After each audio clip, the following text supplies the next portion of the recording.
I don't even remember what the receptionist looked like. Blonde, maybe? Redhead? I barely saw her. I was laser focused on the elevator doors, the digital floor indicator above them, and the sweat gathering under my collar. My palms were already damp by the time I stepped inside. This interview was everything. I'd spent 3 weeks rehearsing how to sell myself without sounding desperate. I needed to be perfect. The elevator was sleek, brushed steel walls, that faint mechanical scent of rubber and electricity. I stood in the back corner, alone, and tapped my thumb nervously against the edge of my phone. Floor 38. Executive level. I watched the numbers climb. 9, 10, 11. I had maybe 12 minutes to spare. Just enough to find the office, fix my hair, maybe splash some water on my face. 14, 15. That's when it happened. A shudder. A loud mechanical groan, like something deep in the building's bones had shifted wrong. Then the entire elevator jolted downward an inch or two before stopping cold. Everything was still. The number on the display blinked between 15 and 16, then went dark. The light stayed on, but slightly dimmer now. Not flickering, just not as bright. No movement. At first, I waited, assuming it was a glitch. These things happen, right? Maybe the elevator was just resetting. I checked my phone. Full bars. No Wi-Fi, but who cared? I had a signal. I pressed the emergency button. A soft beep. Then static. No voice. No instruction. Just a low, hollow white noise. I waited. Nothing. I pressed it again. Same thing. That's when the adrenaline started. Just a little. Not panic. Not yet. But enough to make my throat feel tight. I called the front desk number listed on the job application confirmation email. 3 rings. Then voicemail. That didn't help. Next, I called the building's main security line, the number posted in the lobby, the one I'd snapped a photo of out of habit. Again, no answer. Straight to voicemail this time. No rings at all. My jaw clenched. Okay, call someone else. A familiar voice. Someone who'd tell me this was fine. That elevator stall all the time. That I wasn't going to miss my interview, my one chance to start over, to prove I was more than just another laid-off analyst with a decent tie and a bullet-pointed resume. I called my mom. It rang. Then she picked up. But something was off. Way off. Her voice came through, but wrong. Flat. Stripped of emotion. Like someone trying to imitate her tone, but only halfway there. She repeated the same sentence. Once. Then again. Then a third time, slower. It was familiar, yet completely unfamiliar. You're exactly where you're meant to be. That was it. Just that. Her voice, but drained. Robotic. I ended the call. My hand was trembling a little now. I stared at the screen for a long second, waiting for it to go back to the lock screen. But it didn't. Instead, it showed call ended. Except instead of my mom's name or number, it displayed a string of zeros. I stood there, suddenly aware of the silence inside the elevator. No fans, no mechaniculum, just the weight of stillness pressing in from all sides. I paced, pressed the emergency button again, hoping for something different. Nothing. I took a deep breath and laughed under my breath, trying to shake it off. Bad reception. Stress.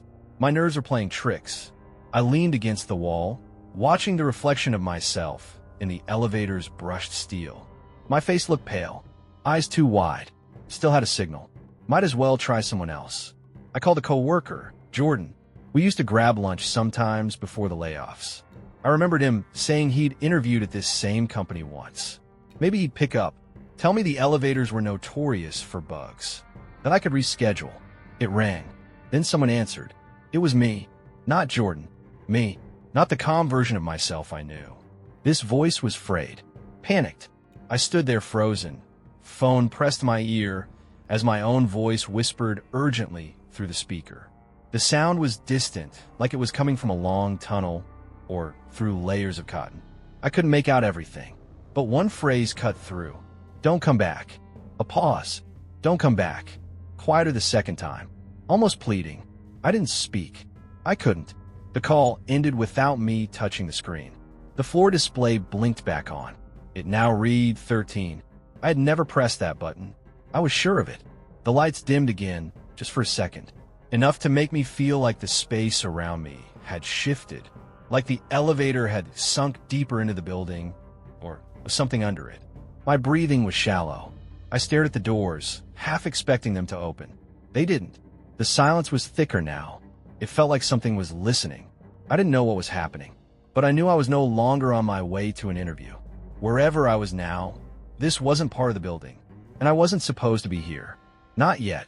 There's a very specific kind of panic that creeps in when nothing behaves the way it's supposed to. It's not like a sudden jolt of fear, not like hearing a gunshot or seeing headlights veer toward you. It's slower, stickier. It wraps around your thoughts and squeezes, and you start second-guessing things you were once sure of. That was me, stuck in that elevator, watching the floor display blink nonsense, remembering voices that didn't belong to anyone real, or worse, belonged too much. I pressed my back to the wall, needing the cold to remind me I was still here. Still solid. Still something.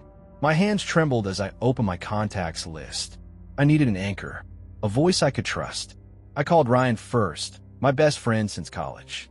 The guy who once helped me carry a broken futon 4 blocks in the rain, just because I wouldn't let it go. If anyone could talk me down, it was him. The phone rang once, then picked up. The voice that answered didn't sound like Ryan. Not right away. There was a crackle on the line, like old tape warping through a dusty player. But then it shifted. It was him, or had been him. His voice trembled. There was no greeting, no confusión. He just said something I didn't want to hear. Something final. There was regret in his tone, like he'd been holding on to the words for a long time. And then silence. A static hum filled the space where conversation should have been. I waited, but there was no continuation. No explanación. When I finally pulled the phone away from my ear, the call had ended itself. The contact name had vanished from a log. In its place, just the word, unknown. I swallowed hard, trying to ignore the sour taste rising in the back of my throat. The elevator walls felt closer now, like they were leaning in. The brushed metal was cool, but no longer comforting. I scrolled further through my contacts, picking the next name I could think of. Haley. We hadn't spoken in over a year. The breakup had been clean, mostly. 2 adults quietly unraveling without fireworks. Still, I'd never deleted her number. She was safe. Familiar. The phone barely rang before the line connected. Her voice drifted through, bright and chipper, but something in it was fractured. She laughed, the sound looping unnaturally, like a skipping record. And then she repeated a date. Over and over. Not today. Not tomorrow. 3 days ago. She sang it at first, then whispered it, then chanted it, each version overlaying the other. I didn't understand why that date felt sharp in my chest, but it did. Like I should remember it, and couldn't. The line buzzed louder with each repetition until it hurt to hold the phone to my ear. I ended the call mid-laugh. I felt dizzy. I called another number. A former co-worker. A cousin. No one answered normally. Each voice came distorted, smothered in some invisible fog. Some spoke too slowly, syllables stretched like they were underwater. Some didn't speak at all, just sobbed softly, breath hitching on the edge of speech that never arrived. One screamed, high and unbroken, like it had been screaming for hours. I dropped the phone then, accidentally, and it clattered to the floor. I didn't pick it up right away. I just stood there, frozen in the humming quiet, feeling the air shift. The elevator felt different now, denser, as if something behind the panels was moving, breathing in sync with me. When I inhaled, I swore I heard the walls exhale. I retrieved the phone with trembling fingers. There was one more number to try. I didn't want to, but I did. 911. It rang once, and then my own voice answered. I don't mean someone who sounded like me. I mean it was me. The same cadence. Same quiet panic I'd heard in myself just minutes ago. But this version of me was pleading. It was the voice of someone already broken. The me on the line kept begging. I could barely make out the words, but the tone said enough. Desperation, laced with fear I hadn't yet felt, but somehow knew was coming. He didn't sound surprised to hear himself. He sounded resigned. The more I listened, the more I realized it wasn't a call. It was a message, or a memory. I pulled the phone away from my ear, heart racing, breath ragged. I opened my call log, trying to find something, a trace, a hint that I was losing it or that I could still get out. But nothing looked right.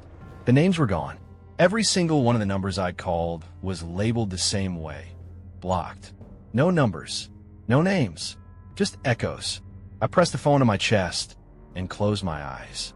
I couldn't tell if I was sweating or shivering. The lights dimmed again. This time they stayed that way. The elevator didn't feel like an elevator anymore. It felt like a waiting room, and someone, somewhere, was about to call my name. Time at some point stopped behaving the way it should. It didn't announce itself with anything dramatic. No flashes, no thunderclaps, no distortion filter across my eyes like in the movies. It just slipped. I noticed it on the phone first. The lock screen flickered on for a moment when I accidentally brushed the button. The clock read 4:08 p.m. That seemed right. I'd entered the building at 3:50. The elevator had stalled just after that. But when I checked it again a minute later, it still read 4:08. And again, and again. The same minute caught in a loop, like time was holding its breath and refusing to exhale. I tried restarting the phone. Nothing changed. The screen went black, but the minute stayed frozen once it returned. The floor display above the elevator doors wasn't faring any better. It blinked erratically now, less like a readout and more like a slot machine stuck mid-spin. Numbers flashed in no discernible pattern. Floor 21, floor -3, 13.1, then a series of vertical lines like binary slashes. Then just a word, void. It hung there, glowing faintly in red. Not a part of any elevator system I'd ever seen. A low hum vibrated in the walls now, almost imperceptible, like the building itself was thinking or maybe remembering. I could feel in my teeth, in my bones. That's when the phone buzzed. I didn't want to look at it. Everything inside me screamed to ignore it, to shut off, to break it in half. But I looked anyway. One missed call. The caller ID was my own number. I hadn't called myself. Not recently. Maybe not ever. Still, I swiped to answer. The voice that came through was mine. Again, but different now. Closer, louder, like I wasn't hearing it through the phone anymore, but from inside the elevator itself. Every breath it took matched my own. Every small shift in air, every hitch mirrored what I felt in my chest. And then, through the static, a whisper made it through. One sentence, one direction, the ceiling. I tilted my head back slowly. There, barely visible in the gloom of the dimmed lights, was a seam. A square outline in the paneling above. A maintenance hatch. At least, it looked like one. But something about it felt wrong. Too perfect. As if it hadn't been installed, but grown. I stared at it for a long time. Then the scratching started. Faint at first. A soft, dry scrape. Then more insistent. Not frantic. Not claws or nails or anything wild. Methodical, like fingers testing a surface, looking for weakness. I couldn't move at first, could barely breathe. But some instinct, curiosity, desperation, defiance made me reach up. I stretched on my toes and ran my fingertips along the hatch. The metal flaked at my touch. It came away in thin, curling shavings, not rust, not paint, something in between, like skin peeling off after a sunburn. Beneath it, the surface felt warm, not metallic, organic. I pressed harder, tried to find a grip. My nails scraped at the edge, trying to wedge under the seam. Nothing budged. The hatch didn't even rattle. Still the scratching continued. I stepped back, wiping my hands on my pants. Black dust smeared across my palms. It clung to the creases of my fingers like ash. I looked up again. The seam was gone. Just a blank, seamless ceiling, as if it had never been there at all. Panic surged again. I yelled, loud. I shouted for help, for anyone, anything. I didn't care if it sounded insane. I just needed something to answer back that wasn't me. Silence returned. Then, faintly, barely audible, a voice replied. It didn't come from a speaker or the walls. It came from above, from somewhere just outside the elevator. A whisper. The words were clear, but the meaning landed sideways. I wasn't stuck in the elevator. The elevator was stuck in me. I froze. Something shifted then. I couldn't explain it, but the air inside the elevator felt heavier. Not physically, emotionally, like the walls had learned a new kind of silence. A deeper one. The temperature hadn't changed, but I felt cold. Not surface cold, marrow cold. I looked at my reflection in the brushed steel again. It didn't look like me anymore. Not fully. There was something off about my posture. The tilt of the head. The expression. The me in the reflection wasn't moving. It just stared, and I began to wonder if the elevator was inside me now. Then what had taken its place outside? At some point, though I don't remember the exact moment, I stopped believing I'd be rescued. Not because time had run out. Time wasn't running at all anymore. It had collapsed in on itself, folded into something heavy and still, like the air before a thunderstorm that never comes. My watch had long since frozen. My phone clock was no better, and the elevator floor display now sat blank, its soft hum replaced with nothing but a low, predatory silence. There was no sound but my breathing. The hatch above hadn't reappeared, though I checked every few minutes. Or maybe I was checking every few hours. I had no way to know. The seams in the ceiling were gone, erased like chalk dust. The scratches too. Just smooth metal now, the kind of surface that dares you to touch it again, to test whether it's still real. I did. It was warm. At some point, I opened my phone and turned on the camera. I don't know what I expected. A flare of light to blind the dark corners of the elevator. A glitch in the reflection. A clue. Anything. Instead, I got me. Or a version of me. The camera was pointed up toward where the hatch had been. And in the grainy, washed-out light, I saw something impossible. Another face. Not just any face. Mine, looking down from the other side. His eyes were wide, frantic. Blood crawled in thin, lazy lines down his temple. His mouth opened, moving in a rhythm I couldn't hear, mouthing something I didn't want to read. His skin looked gray, not with fear, but with decay. Not fresh, not recent. I was watching myself die. I dropped the phone. Not on purpose. My hand just stopped doing what I told them to do. It landed screen down with a small crack. Then, as if the phone's light had been a trigger, everything changed. The elevator lights went out. All of them. A full blackout. No flique. No warning.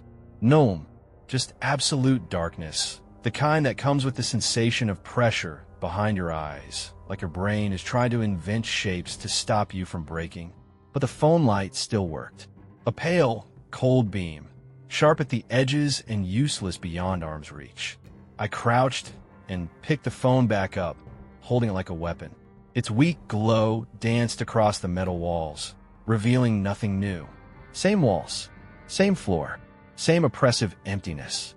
Then came the sound, a groan, not organic, not like pain, like metal being pulled too far across metal, long and slow, with a deep vibration that made my jaw hurt. The doors were opening. I didn't press the button. I hadn't touched anything, but they opened anyway. Only it wasn't the floor I remembered, not the marble lobby, not any hallway I'd passed through earlier. This was something else. The corridor ahead was narrow and long, but that wasn't what chilled me. It was the walls. Every inch of them was made of mirrors, floor to ceiling. Even the ceiling itself reflected everything below it, an endless tunnel of repetition that stretched in every direction. And in each mirror, I saw myself. Or versions of me. Dozens of them. Hundreds. Some were standing still, mirroring me. Others twitched, or blinked out of sync. Some didn't blink at all. One was laughing. Another was screaming silently. One just stared at me with a look I couldn't interpret. Joy, maybe? Or hunger. I stepped forward. Only one step. The floor of the hallway was soft underfoot, not like carpet, more like sanded down flesh. It gave slightly when I moved, like it wasn't designed to support anyone walking on it. That should have stopped me. It didn't. The moment I crossed the threshold, I noticed it. The reflection didn't follow. I was still visible in the mirrors, yes. But now, the version of me inside them stood completely still. A half step behind, watching me. All of them. The hallway was full of my own frozen images, now refusing to mimic.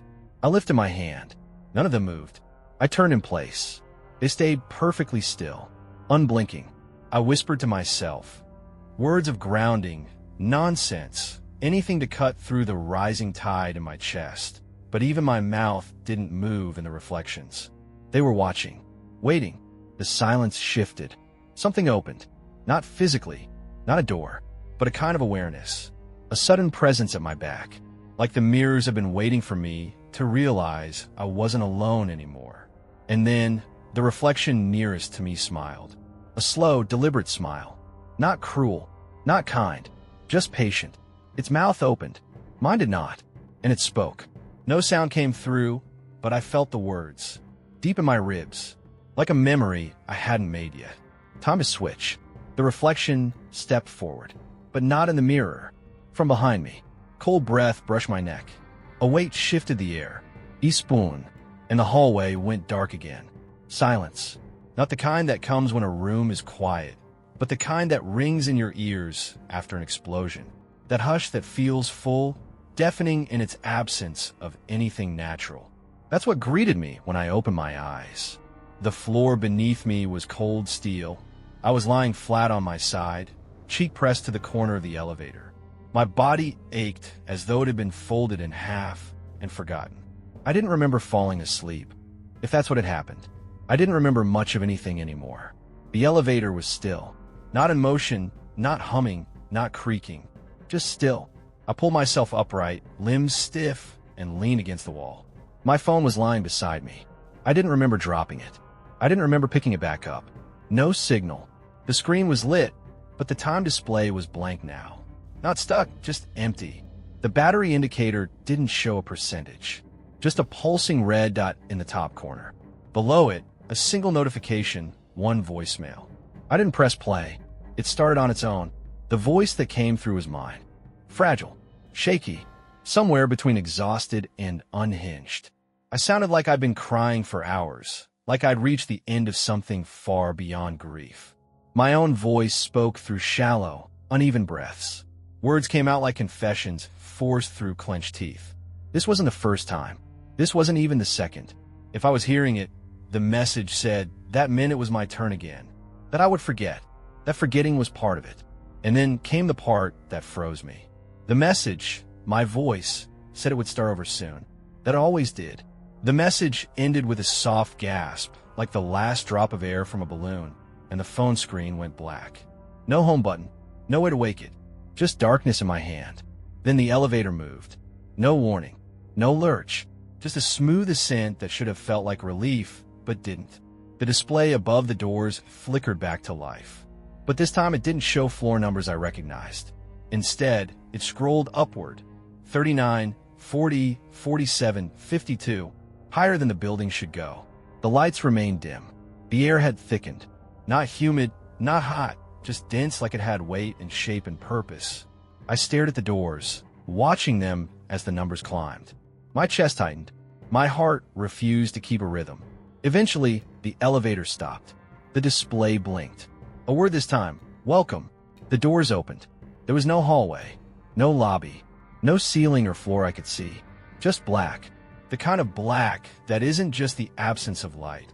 It's the presence of something else. Something waiting. I didn't move. I couldn't. Then I felt it. The phone in my hand was changing. The plastic softened, warped. Edges sagged like wax near a flame. The screen bubbled inward, leaking a slow trail of dark liquid onto my wrist. It wasn't burning, not exactly, but it pulsed with a feverish heat that felt wrong. Violent. I tried to let go, but my fingers wouldn't respond. They had fused to it. The only option left was forward. Something shifted just beyond the elevator's threshold. Not a sound, a sensation, like being watched by something without eyes. A shadow stood in the dark. I could barely make it out, but I knew the shape. I'd seen it in the mirrors, in the reflections that didn't reflect. It was me, but not me. It stood too still, its head tilted slightly, like a marionette waiting for the next string to be pulled. My chest heaved, but I didn't move. The shadow didn't either. And then, like a wave crashing without sound, the truth broke over me. The interview, the building, the job, none of it had been real. Or rather, it had once been. But that part was long over. I died in that room. Maybe a heart attack. Maybe something else. I couldn't see it clearly anymore. But I remembered the light overhead, the sweat in my palms, the brief flicker of pain in my chest. And then, the elevator. Not a descent. Not a ride. A loop. A holding space. I hadn't been waiting for rescue. I'd been waiting for myself, answering the same call again and again, leaving the same message. A cycle of forgetting, of remembering just enough. The doors stayed open. The shadow waited.